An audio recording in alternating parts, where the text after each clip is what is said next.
민수기서 24장 12절에서 18절까지입니다.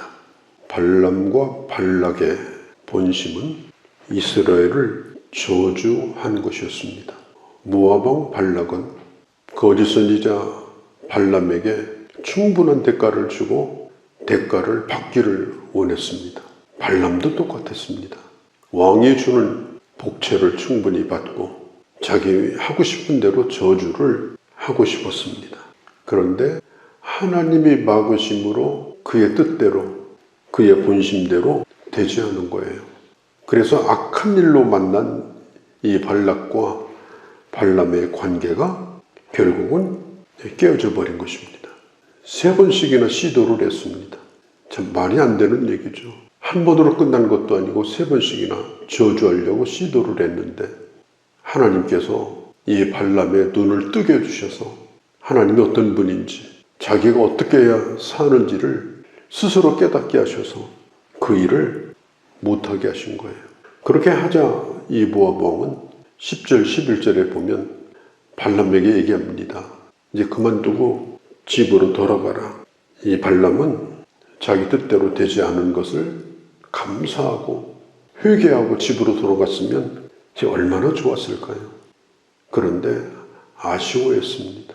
성경에 보면 13절에 이렇게 말합니다. 내 마음대로 행하지 못하고.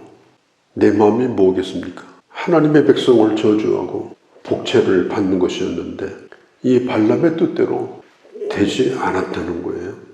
마땅히 그가 예언자라고 자칭한다면 하나님의 말씀을 전해야 되는데 자기 마음대로 뭔가 하고자 했는데 그 뜻을 이루지 못하고 돌아가게 되었다. 표면적으로 보면 하나님이 막으실 때마다 발람은 수긍을 했어요. 하나님이 축복하라고 할 때마다 그렇게 했습니다. 순간순간 그걸 알아듣고 그대로 순종하는 그런 모습도 보여주었습니다. 그런데 문제는 뭐냐? 동기가 바뀌질 않았어요. 그 마음속에 깊은 동기, 그게 바뀌지 않은 거예요. 그걸 버리지 않은 거예요. 끝까지 자기 뜻대로 하고 싶었던 것입니다. 그래서 이런 긍정적인 면이 발람에게 있었음에도 불구하고 성경은 일관되게 이 발람의 길은 잘못된 것이다. 발람의 길을 따라가면 안 된다. 우리가 하나님을 따라간다고 하는 것은 어쩔 수 없이 하나님이 무서워서 내 뜻은 그게 안 됐는데 나는 그렇게 하고 싶었는데 일시적으로 예배를 드리다가 말씀을 듣다가 기도하다가 찔려가지고 그 일은 참아 못하고 접어두고 그러나 자기 뜻대로 안 된 것을 아쉬워하고 오늘 마지막 절에 있는 것처럼 25절에 자기 길로 갔더라. 자기 길이라는 건 뭐예요? 그 사람이 가고자 했던 그 뜻, 그 길, 돌이킨 것이 아니고 자기가 가고자 하는 그 길을 끝까지 버리지 않고 가는 거예요. 사실 그런 신앙생활을 얼마든지 할 수가 있는 거예요. 표면적으로 하나님을 따르는 것 같은데 늘 간만 보는 거죠. 내 뜻대로 하고 싶은데 두려워서 못하고 내 뜻대로 하고 싶은데 말씀 듣고 잠시 동안 그냥 몸을 웅크리고 있는 것이고 그러나 결국은 자기 뜻은 포기하지 못하고 또 잠잠해지면 자기 길로 가고 겉으로는 아멘 하는데 그 깊은 동기가 바뀌어지지 않고 이렇게 얼마든지 우리가 살 수가 있는 거예요. 그래서 성경은 이런 발람의 길을 가지 말라는 거예요. 일관되게 부족하면 부족한 대로 연약하면 연약한 대로 주님을 붙들고 나가는 것. 그게 올바른 신앙생활이다.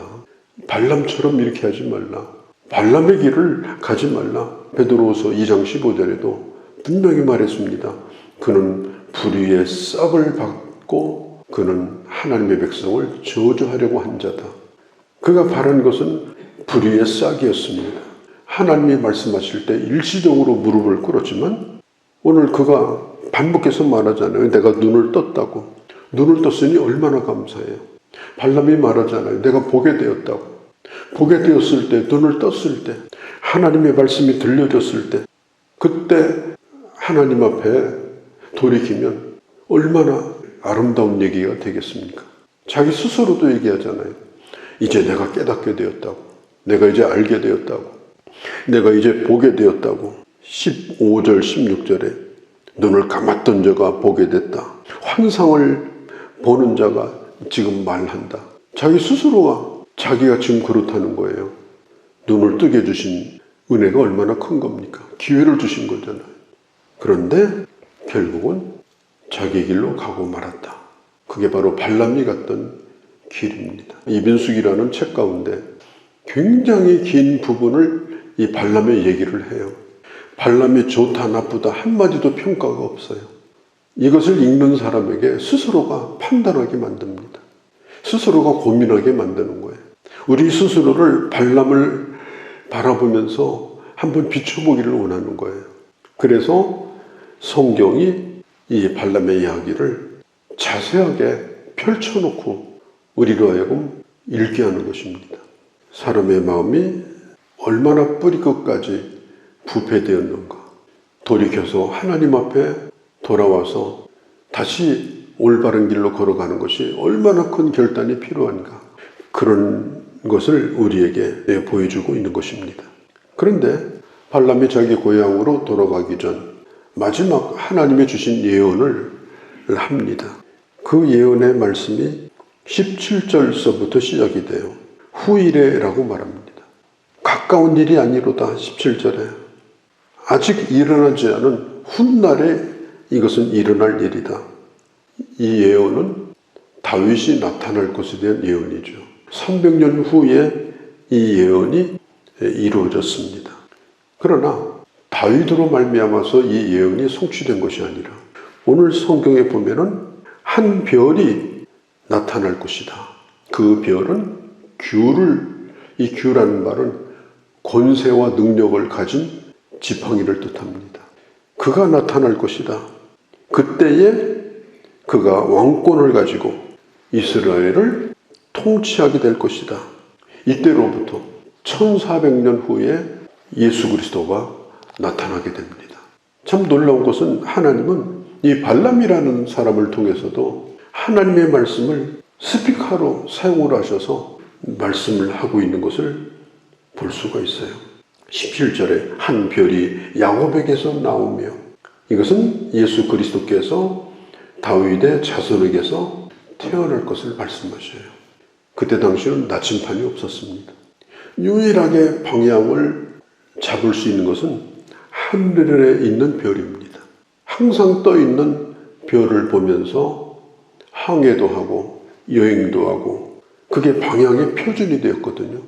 여기서 말하는 이 별이라고 하는 것은 바로 예수 그리스도를 가르치는데 예수 그리스도는 바로 우리의 별이 되셨다. 예수 그리스도는 바로 우리 인생의 갈 길을 인도하시는 분이다.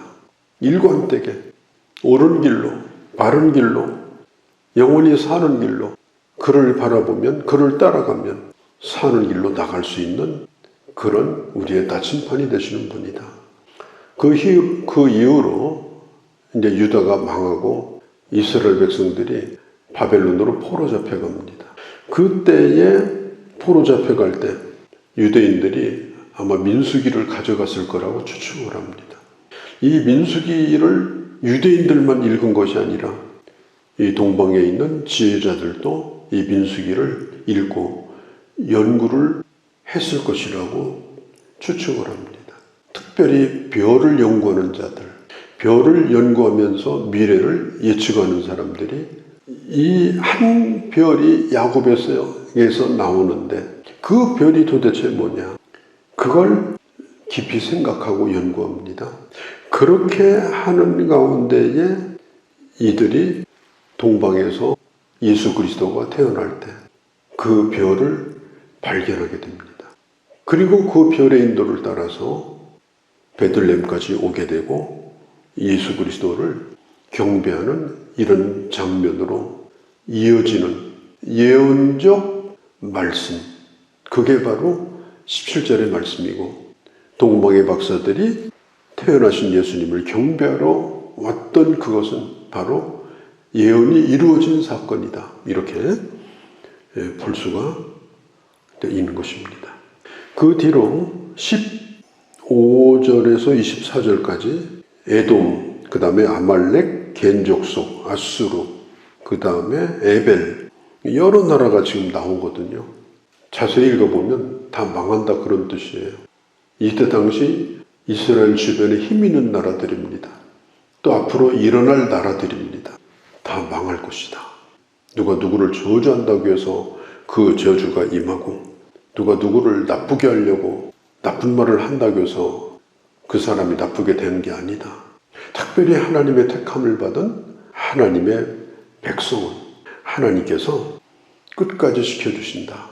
그리고 오늘뿐 아니라 하나님의 택한 백성에 대한 계획은 먼 미래에도 계속해서 이루어질 것이다.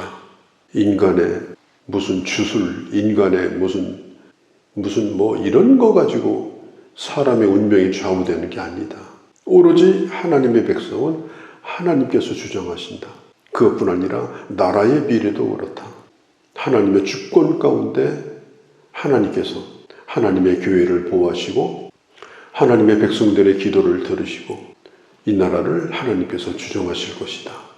그것뿐 아니라 우리 자신의 미래도 마찬가지다. 우리가 이런 분명한 믿음을 가지고 하나님이 주시는 평강을 잃지 않고 주님의 약속을 붙들고 살아가는 것. 오늘 성경이 말하지 않습니다. 모든 민족의 으뜸인 아말렉도 망했다. 하나님께서 모든 것을 주정하신다. 하나님 앞에 강한 자는 없다. 그걸 말하고 있고, 오늘 3번씩이나 축복밖에 할 수 없었던 이 발람은 자기의 무기력함을 정말 뼈저리게 느끼고 인간의 계획은 다 허사로다. 스스로가 인정하고 자기 길로 갑니다. 모압 왕도 자기 길로 가고 발람도 자기 길로 가고 계속 그 길로 가는 거예요. 돌이키지 않았어요. 그게 사람입니다. 하나님이 말씀을 들려줄 때 그 말씀을 붙들고 사는 게 축복입니다. 발락 왕도 발람도 그 기회를 잃어버리고 25절에 제 길로 가는 이 모습은 참 안타깝기 그지없다 하는 것을 오늘 우리가 보게 됩니다. 참 인간의 악한 그 의도가 얼마나 쉽게 버리는 것이 어려운가, 그걸 우리에게 가르쳐주고 있어요. 날마다 그래서 주의 말씀을 붙들고 사는 게 중요합니다. 날마다 하루도 빠짐없이 그렇게 살아야 하나님의 사람의 삶을 살아낼 수 있는 것이 우리 현실이에요. 오늘도 주님 안에서 말씀 붙들고 믿음으로 승리하는 귀한 한 날이 되어주시기를 바랍니다.